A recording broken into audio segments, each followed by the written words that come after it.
Welcome to Bragg N Bout Business, brought to you by Cowboy Trail Brewery. Cheers to the West. From Rockstar to oilfield power engineer to financial powerhouse, Greg Wood's journey is anything but ordinary. After realizing making money in the music industry is more about being a celebrity than substance, he pivoted to the patch, then discovered his real calling, helping everyday Albertans build wealth the right way. Today, Greg's a partner at Honeywood Wealth in Cochrane, and he's here to break down the myths about financial advising, share how he went from playing 30,000-person music festivals to managing million-dollar portfolios, and reveal the one thing that every entrepreneur needs to do before starting their next big thing. Stay tuned. This conversation is packed with golden wisdom about mentorship, burning the boats, and why your advisor matters more than you think. Enjoy. Greg Wood, welcome to Bragg N Bout Business. Thanks for having me. It's been a while since we first connected. You reached out to me back in, I guess it would be probably May, June 2025, something like that. I believe so. Yeah, I saw the episode with Kieran Kettle and enjoyed it, so I thought I'd reach out to you to see if I could come chat. That was a great episode. Kieran's one of my favorite guests. Absolutely. I actually just had his wife back on just before Christmas as well, because she's got a new business. So. But yourself, Raymond James is your brokerage. Yep. And Honeywood Wealth is your name of your business. Correct. All right. So how did you get into the financial world? Yeah, so it's a kind of a long and interesting story with many twists and turns along the way. I can imagine. It all started when I was a kid. You know, so you looking back, there's some of those seed core memories of things along the way. I remember both my parents talking about investing when I was a kid, showing me share certificates. I remember specifically a mutual fund certificate and explaining what that was for and what investing was. And then obviously growing up, big movie buff, watching lots of movies, and there's tons of Hollywood movies that take place or, you know, have Wall Street associated with them. Yeah. Wall Street, I think is a movie, one of those movies. Yeah. So lots of those along the way. So it's, you know, it's sort of been in the back of my mind. And then I had kind of a indirect career path to get here, spending some time as a musician, then in oil and gas as a power engineer, and eventually in finance. But along the way, when I did start making money of my own, of course, under the guidance of my parents, putting money away and starting to invest myself. So that's a very diverse path to coming into your own brokerage there. Yes. So start us off. How did you get into the music business to start with, and then progress through those For sure. So I think it all started with my mom, right, who went to school for a degree in psychology. And this would have been early 80s at a time when some of these ideas about putting your kids in music lessons to give them a better chance of being good at math in their career and so on and so forth. That's true. So she prescribed to some of these ideas, got me into piano lessons quite early. Didn't like the piano lessons. I get it. But I convinced her to let me switch to guitar because my dad had attempted to learn guitar, had a guitar in the corner of the living room growing up. Nice. And kind of seeing it or hearing him strum a chord or two along the way, I said, I think that's my instrument. Yeah. And switched from piano lessons to guitar lessons. And it's just a little cooler, right? Yeah. So it sounded cooler. It was just a little cooler. And then somewhere along the way through school years, somewhere around puberty, I noticed someone had brought a guitar to school and he was playing it in the lunchroom, and there was sort of a crowd forming around him and he was getting some female attention. And things clicked in my mind. I said, I could do that. Yeah. That could be my thing. That's right. That's right. So that sort of drove me further down the rabbit hole, you could say, of learning more, and started playing with bands and then connecting through my peer group with the other kids who were into music. And that sort of became my circle in high school, was being part of the music crowd. Very cool. And were you good at math because of that? Good question. Good question. Yeah, that's a deep question. And I don't know if there's a perfect correlation. Yes. Yeah. Or if it's just having parents willing to create opportunities. That's right. And care. Yes. Might be actually what's going on there. Yeah, 100%. But I do think there's some parts of music like sight reading, using both parts of your brain simultaneously. Yeah, I think there is something there for the development, I think so. and I've pushed it on my kids course. Yeah, to good. learn music. But I don't know if there's a one-to-one correlation No. specifically to math. Oh, exactly.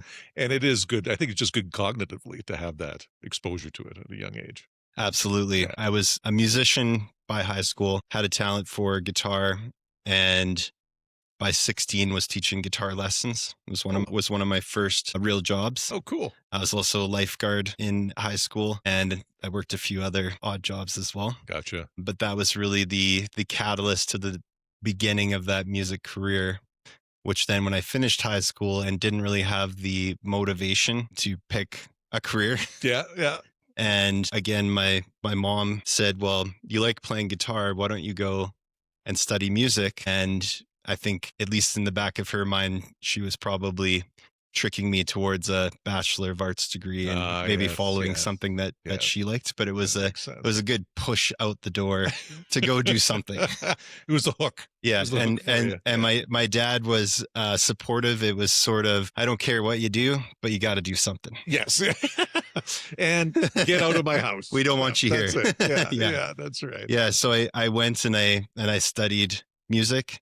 Okay. And then ever since then, music has always been a part of my life, Nice. even to this day. Excellent. And I've played in bands. I've toured with different groups. I've been a singer-songwriter, and I've put music out into the world on Fantastic CDs initially. And now it's, of course, Spotify and Apple Music. Yes. And played the cover bands in the bars all over Western Canada. Oh, fantastic. And then music festivals in the summer. And continued to work in recording studios, teaching music lessons, as well as having to work a whole array of side jobs to actually pay the bills 100%, along the way. Yeah. Wow, that's fantastic. So what particular genre of music then did you play? A little bit of everything. Yeah. So like I said, the cover bands, the bar bands, you do kind of classic rock, blues. You give the people country. what they want. Exactly. Yeah. And then some of my own original music was sort of definitely classic rock influenced. Sure. Was sort of 90s alternative grunge and all the rest of it mixed in. And I did also play with some friends in a early 2000s metalcore band, which was quite extreme in terms of how genres go. And we did put out an EP and do a tour associated with that. The band was called Dead Reckoning. Dead Reckoning. That's kind of a cool name. Yeah. That is kind of a cool name. Was your hair a lot longer back then too? Or? No, I didn't have long hair then. I had long hair during COVID, and that's really it. I think everybody had long hair during COVID. Yeah. I kind of kept my locks longer. That's cool. So you grew up in and around Ghost Lake? I did not. I grew up on a lake called Moose Lake in northern Alberta, near a small town called Bonnyville. Yes. My dad worked in oil and gas and brought my mom out and started a family. Nice. And I grew up there till I was 17 and kind of left and still haven't looked back. Bonnyville's a nice place to visit. But nice place to visit. Beautiful lake, Moose Lake in the summer. Yes. Those long summer nights and beautiful weather. Very, very cold in the winter. Yeah. I think I played golf once in Bonnyville. They do have a nice golf course. Yeah. What's the name of that little golf course south of Bonnyville? And they've got like sand greens. It's actually east, and it's called Ardmore. That's Ardmore Golf Course. Yeah, I golfed there once. Yeah, that's where we used to go as kids because it was like $5 play all day. I think it's like $8 now. It's like it doesn't change a whole lot. No, that's pretty cool. Right on. So that brought you up to your music career, and then you made a pretty drastic change and went oil and gas. Yes. So I think there was two catalysts there. One was I was kind of rising the ranks through the music industry. Had some friends and people that I had taught guitar lessons to were even surpassing my success. They'd be sort of mainstay artists now. I won't mention any names. No name dropping. Okay. But seeing what they were going through in terms of the business side of things. Yeah. And the struggles that they were having to put up with. Yeah, the struggle's real. And seeing, okay, you're playing the top festivals. This is myself I'm speaking of, playing the top festivals, getting radio play, selling albums and merch just to get by, and really not seeing a lot of financial success, and then seeing people just a little further ahead of me, really no further ahead. Right. Yeah. Yeah. So that was part of it. Was there's no money in the music business. It's more of a business of becoming a celebrity. Right. And then leveraging your celebrity. You do it for your love of music too, I guess. So that's why people keep doing it. Yeah. The other catalyst was meeting my wife and deciding it was time to settle down and maybe get a real job. Mm-hmm. Yeah, so happens. I had some friends who were working in oil and gas as power engineers. Seemed like a good gig. And I just kind of threw myself in. And I ended up doing that for 8 years. Holy smokes. And that's kind of where the entrepreneurial bug bit you. Yes, because I had my own company. I was contracting, and I worked doing commissioning and start up a new oil and gas facilities. I see. And this would have been what year would have been in and around? Was that in the heyday of 2011, 2012? So just working up into that heyday. And yeah, it was kind of a weird time, because I'd say the early 2000s were the heyday. 2015 was the big That's crash. Right, exactly, yeah. So you got a taste. Right on. And so what made you want to go out on your own and start your own consulting business?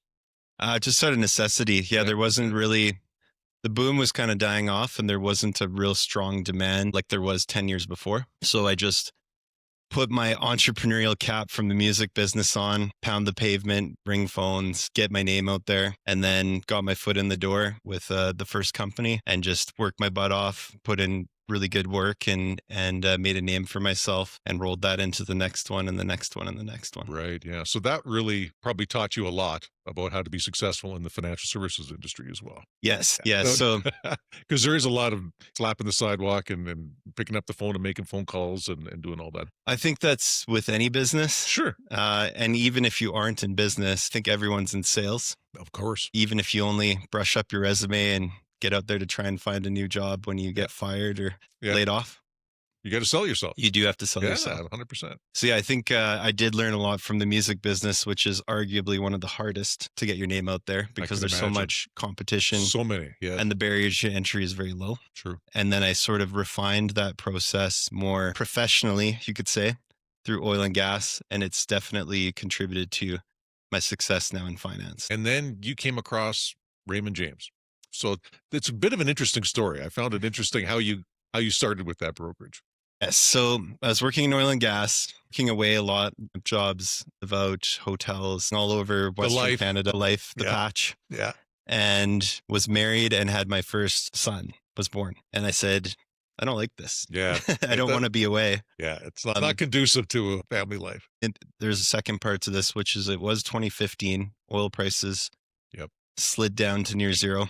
That's right. And I said, maybe I should have a plan B to pay the mortgage and feed my family. Mm-hmm. And there was a sort of another stream of conscious in there, which was listening to the Tim Ferriss podcast and some of his books, and this idea of being more of a remote worker of some kind, where you're not attached to your time and the place. Yes. But being more of a consultant or somebody who produces things. And I like that idea about the music business, but translating that to something of a more professional practice. Right. So those things sort of converged, and I was already investing at this time personally and actually helping out my cohorts in oil and gas, sitting around in the lunchroom, and everybody's talking about the stock tip of the week. Is that right? Yeah. And who's buying what, or stories of somebody who hit it big with a stock, and then another guy's like, oh, I bought X, Y, and Z and it's gone to zero and I lost my money. And so sort of becoming cognizant that all of these guys were investors, good, bad, or ugly. Right. Gamblers, many of them. Yes. And thinking I'm doing quite well for myself on my own with my investments. And I am already helping them out with advice specific to looking at investments or deciding if the penny stock that your friend pitches you at the lunchroom is a good idea or not. Yeah. And I just had this idea of maybe I could be a financial advisor, or maybe I could be a hedge fund manager or something in this world, right? That's right. And so I literally just sat down on my lunch break and I Googled, how do you start a hedge fund in Canada? It was literally that simple. Wow. And I came across the Canadian Securities Institute, which is the school that you would get all of your licensing courses Right. through in order to do that. And they had on there the Canadian Securities course, and they kind of explain it on the website as it's the first course you would take, regardless of what area that you're going into in the industry. Good foundational experience. Yeah. It would be sort of a minimum requirement for almost everybody in banking or investments. Right. And they also pitch it on the website as, even if you're just an investor, this course will teach you about the markets, economics, all the stuff that you would need to know to be a better investor. Right. And you can take this course for $400 or $500, I think it was at the time. And maybe it'll lead you down this path of being involved in the industry. Right. And if nothing else, it will teach you to be a better solo investor. Yeah. So I took that course. Money well spent.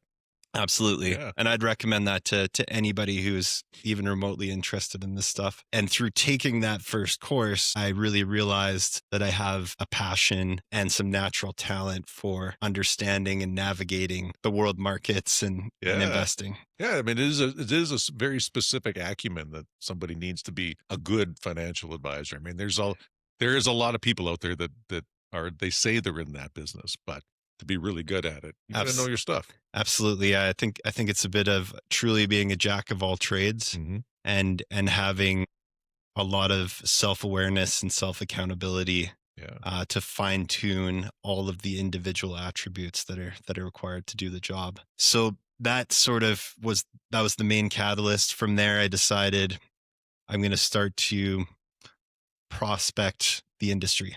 So I'm going to start to talk to investment people, advisors, planners, bankers, and from different institutions, and get a lay of the land and understand the industry. See which boat you want to hook up with. Exactly. Yeah. So through that process, it reaffirmed my wanting to get into the business, because many of the people that I talked to were immediately trying to recruit me.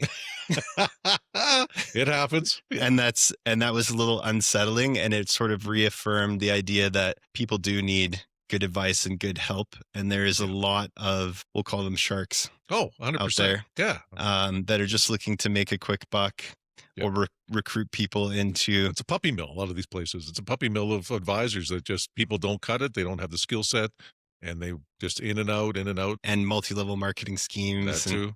Yeah. All kinds of things that should have no place in financial advising. Right. So that for me told me there's a market for good advice, good, honest advice with a partnership style advisory practice. And the only one person who didn't really try to push to recruit me was my now business partner in Cochrane. Ah, okay. All right. And this is over 10 years ago now. We got together, had a coffee, and he kind of said, "You don't want to be in this business. It's way harder than you think." Dissuading you from joining. Yeah. Yeah. He said, "You're going to have to completely reinvent yourself, become a new person. There's so much to this. Even if you do all of that, it's difficult to build a practice from the ground up. It takes a long time. There's struggles along the way, and you really have to really, really want it." But he said, "If you really do want it, go downtown Calgary to the corporate branch of Raymond James, which is where the real, big dogs of the industry operate. And you could learn from teams that manage billions of dollars. And if you jump through all of the hoops on the education, and you go and you build a practice and you go and learn from those teams, and you still want to be a small town broker, come back and talk to me." And you did it. So I did all that. Yeah. Oh, wow. Good for you.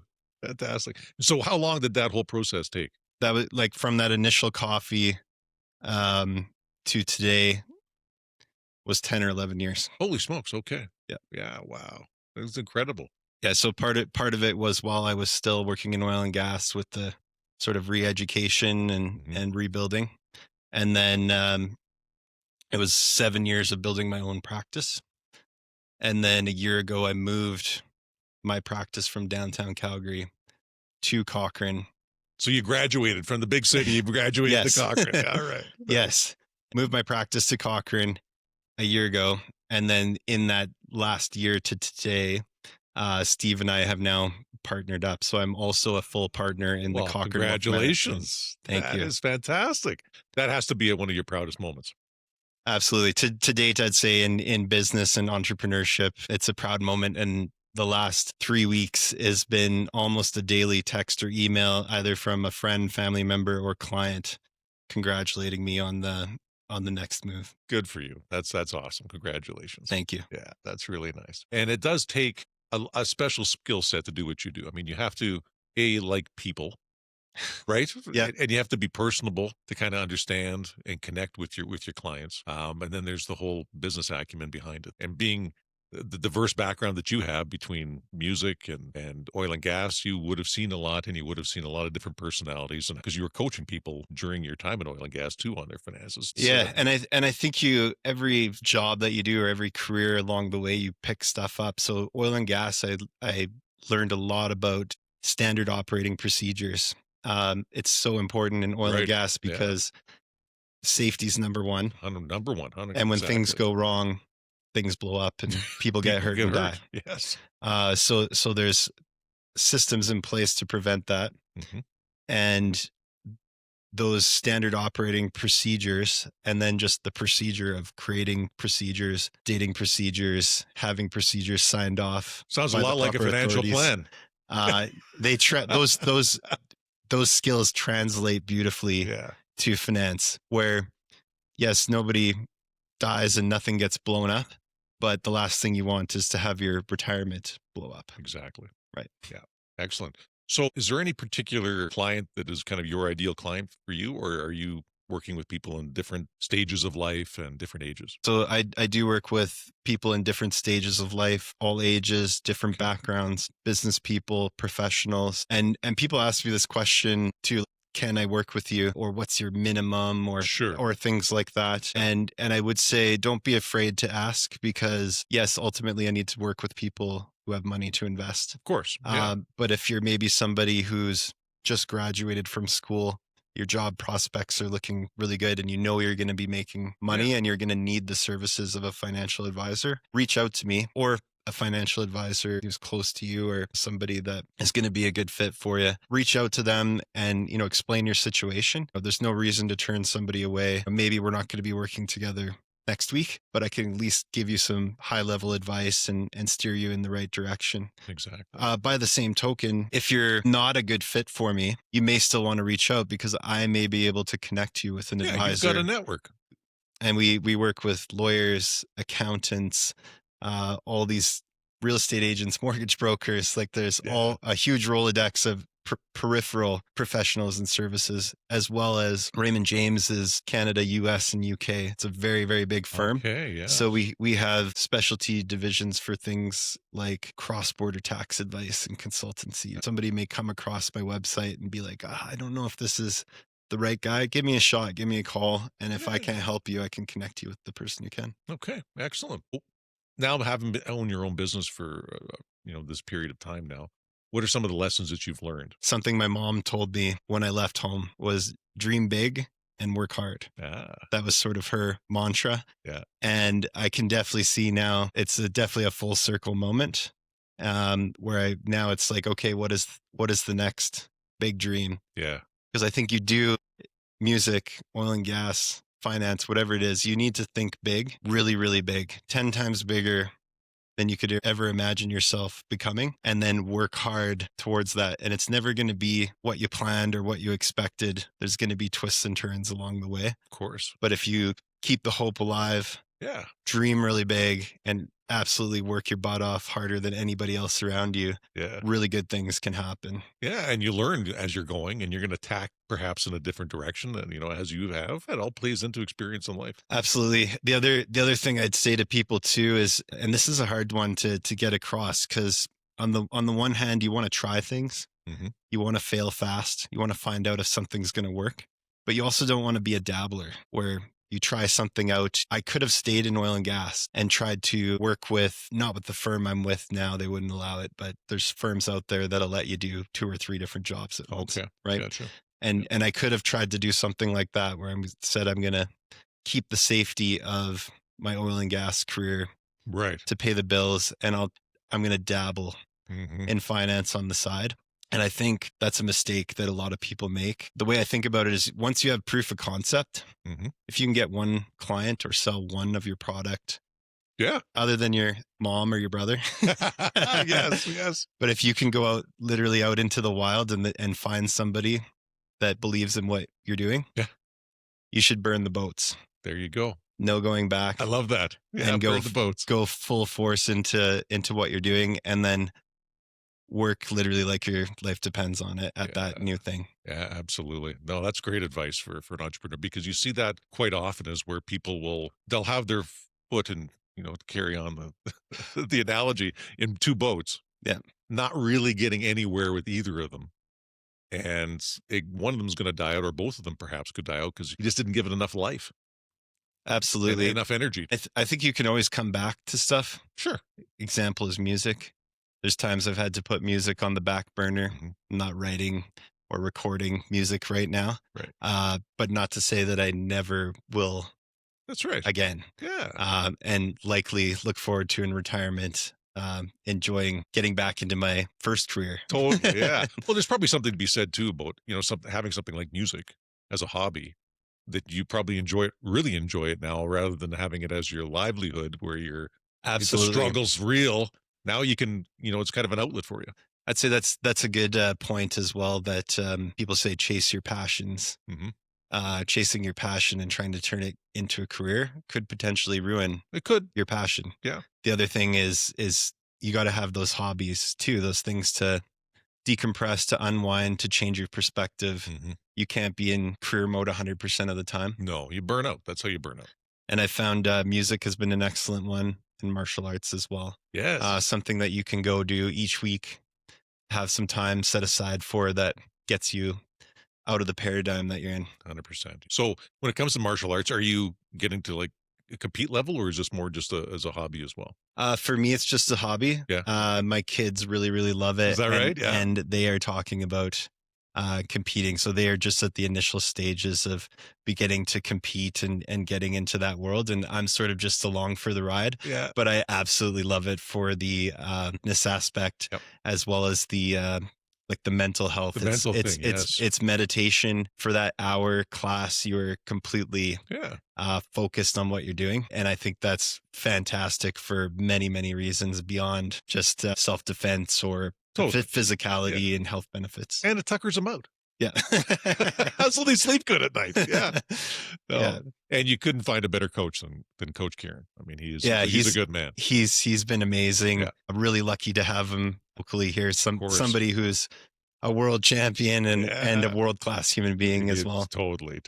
Have you stopped in his gym here in Bragg? Yes, I initially started in Bragg Creek. Oh, okay. And then they've since opened the location in Cochrane, and our family all goes there now. Nice. Are you living in Ghost Lake, or do you live in Cochrane now? I live at Ghost Lake, yeah. Okay, so even back to oil and gas days, because I was mostly flying for work, it didn't really matter where I lived, as long as I was sort of within an hour of an airport.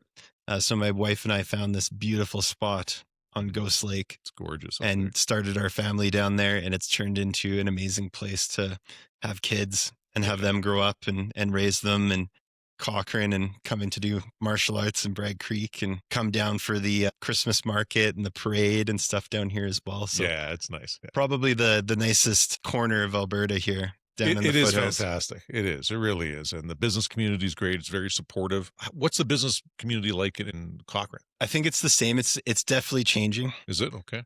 Cochrane's doubled in size over the last 10 years. So big now. Yeah. And it's projected to double again the next 10 years. So it may one day end up to be like an Airdrie. Yeah. Where it's its own little city. But I think like Bragg Creek, where there's still definitely a small town feel. There's lots of locally owned businesses, and that is a tight-knit community. Yeah, no, it is great. What kind of advice would you have then for somebody that's starting out a business? Because you've started a few businesses now in different industries. What kind of advice could you pass along? I would say don't be afraid to try things. I've done dozens of different ideas over the years. I produced a documentary film. I've put out music. I wrote a book. I've experimented with everything. Cool. And I would say, don't be afraid to try things. Yeah. You're going to learn something, and the name of the game should be fail fast. Try something and see what works and what doesn't, and what the lessons to be gleaned from that thing are. And then either burn the boats and go down that path with everything you got, or let it die. Let it die. And move on to something else and try something else. Yeah. So I'd say number one is don't be afraid to try things. Definitely dream as big as you can, and then times that by 10, put a 0 after that dream. No, exactly. And then the other thing I'd say starting out, I think mentorship and menteeship is so important. I think you should all the time have at least one person that you're learning from, getting advice from, and pick somebody who's in the position where you want to be. Very important. Right? Yes. And then the other thing is, I do believe in karma. I think that you need to give back what you take from the world, and that you should always have at least one person that you're helping along as well. Yeah. Providing that mentorship too. Those numbers could be bigger or smaller. I don't know that you'd want 10 different mentors at a time. Probably not. Yeah, no, probably not. No. But definitely at least one. Gain some success. Don't forget to keep going. Find the next mentor up. Yeah. And keep growing. Never rest on your laurels or get comfortable. That's a good point. I think if you're not growing, you're shrinking, and you don't want to be in that position. So keep moving forward, keep pushing the envelope, keep thinking about what's next. Yeah, no, that's good advice for sure. I'm not sure if you're familiar with Chris Voss or not. He's wrote a lot of books on negotiation and whatnot, but that's one thing he said is never take advice from somebody that you wouldn't change places with. Absolutely, yeah. Yeah. My wife and I talk about that exact quote all the time. People always have their own ideas, their own advice, their own preconceived notions. Sometimes it's not the best for you. Absolutely. I'd say, be careful about where you take advice from. And I think today, with social media and the access we have to things like podcasts, there's so much advice out there. Yeah, there is. And I think the danger is, especially when you're young and you don't have wisdom of lived experience, there's a danger in seeing a 15-second soundbite clip and taking some advice through an unknown source, and then it doesn't get you where you want to go. So really find that next level up, whatever it is, wherever you want to be next in life. Go find somebody who's already there. Yeah.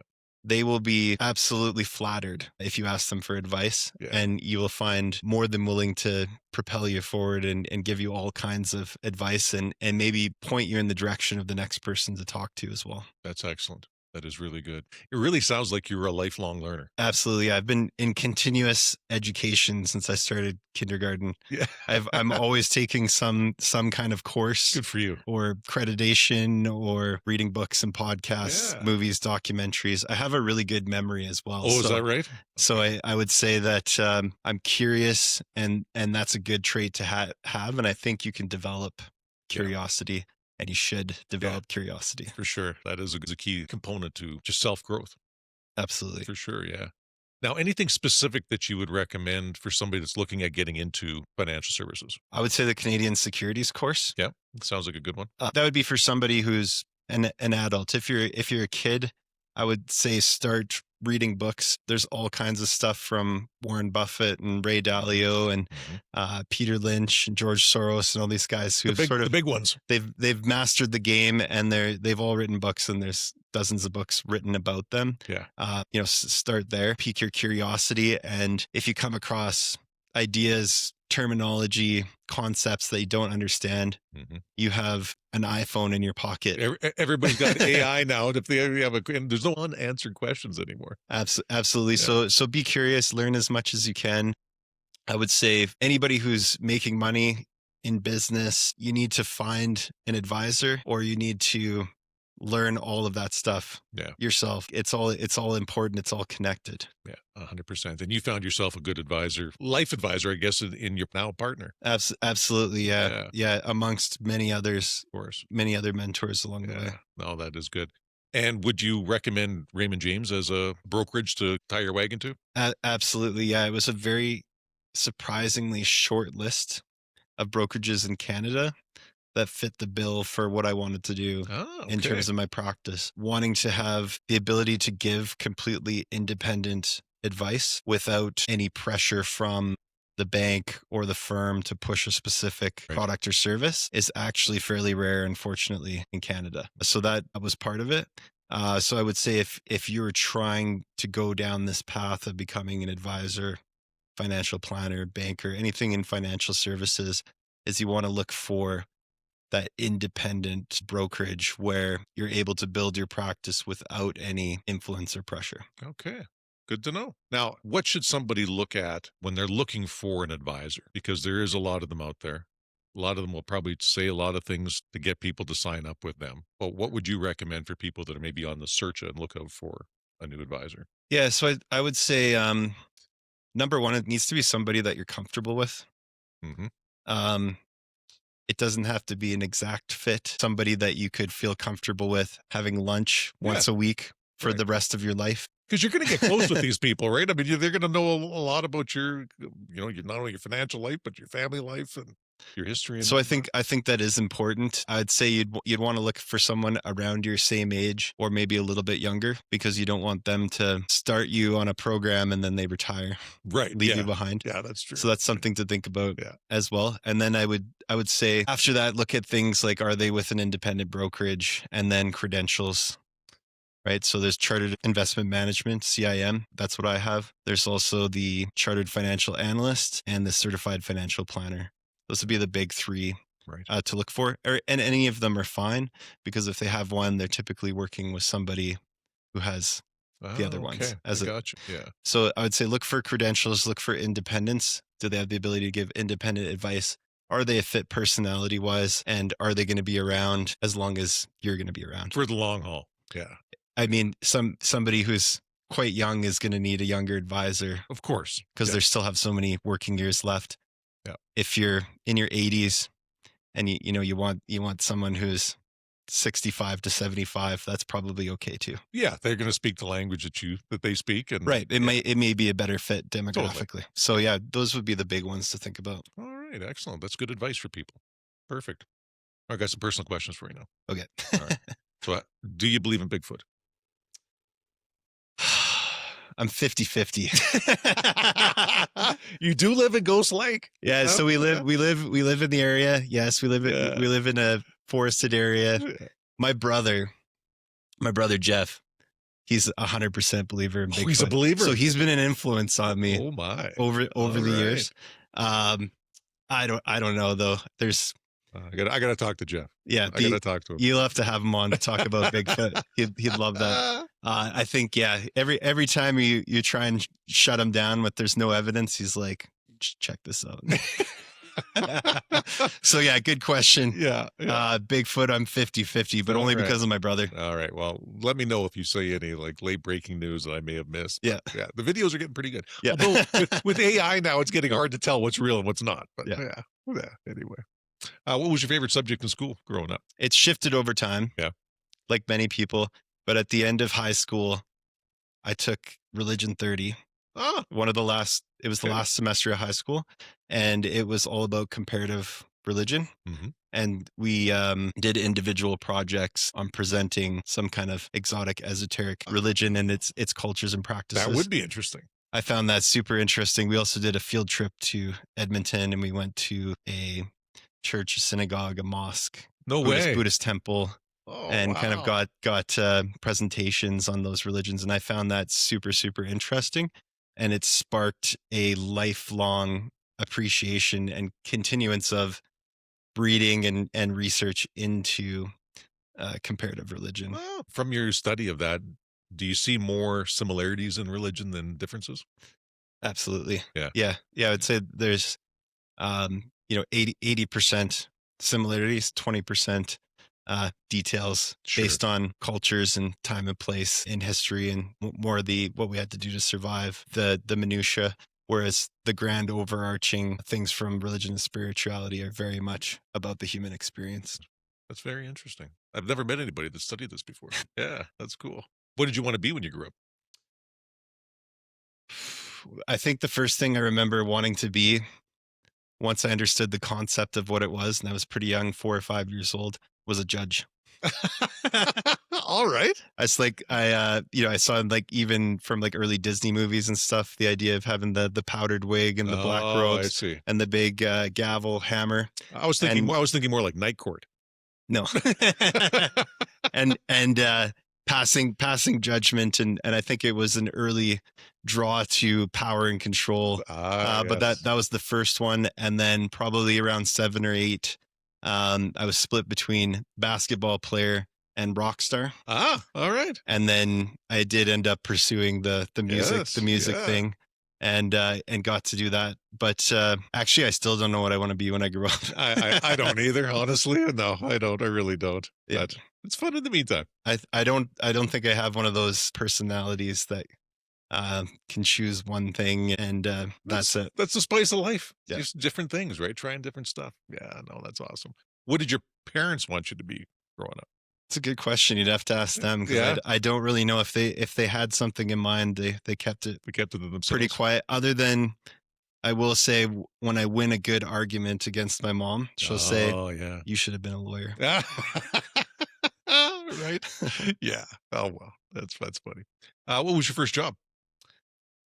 Very first job was working at a small sports store in Bonnyville. So it was called Sylvester's Sports. Now it's Sylvester's Source for Sports. Okay. They've kind of joined the franchise. It's cool. It's still around. But it was mainly sports gear, hockey equipment, Sure. But also sort of the local Bass Pro equivalent, kind of hunting and fishing and camping stuff. A little bit of everything. And my first job was there. I worked in the back, assembling the bicycles. Oh yeah. Doing minor bicycle repair and restringing badminton rackets for every school within 100-mile radius. Oh my God, that had to be tedious. And it was very tedious. You have a little machine with a crank that tensions each string perfectly, and then you weave, like your basket weaving. You weave it together. You crank so it pulls the tension, and then you go back the other direction. Holy smokes. And when you finish that racket, there's a whole pile from another school waiting for you. I can't imagine. I actually enjoyed it at the time. Yeah? Yeah. I liked the idea of earning money as opposed to sitting in school. Yeah, no, I can hear that for sure. What was your favorite job? I think the favorite is the one I have now. Yeah. I really love what I do. It's really by design and by choice. And it is rewarding, and I do love a lot of things about it. There was moments in the music career that were amazing. Sure. Playing in front of an audience of 30,000 people at an outdoor music festival. That would be wicked. Right before the headliner being one of my favorite bands. No way. Was like a dream come true. So there's moments, but I would say overall career-wise, the job I'm in now, this is the one. Yeah. That's good. That's great. All right, another personal question for you. Have you ever been fired from a job? Yes. You have? Yes, I have. I have a good story. All right, perfect. Good. So I was in high school. I believe I'm 15, 16 at this point. I would have been 15 because I wasn't driving yet. Okay. And I had a buddy at school who had got a job in the meat department at the Canadian Wholesale Club.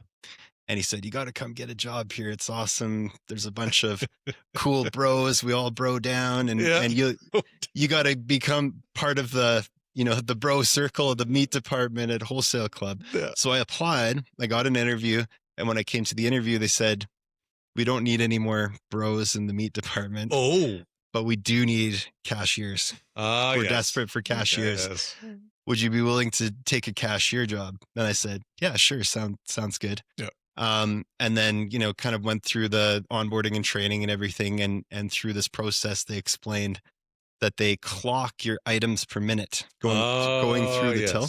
Yes. And if you cannot maintain 20 items per minute, clocking through your till after 3 weeks, you're fired. Oh, geez.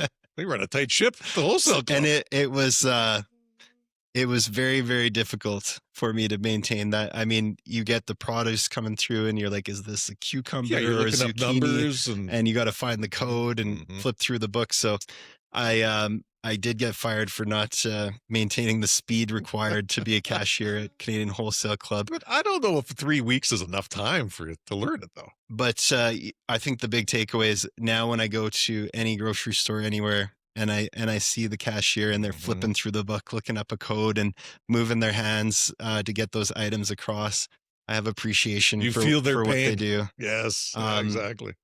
Yeah, so I'd say that. And there's one other job I had, which is one of the only jobs that I quit. which was delivering pop, which I also only did for a couple Like weeks. pick a pop?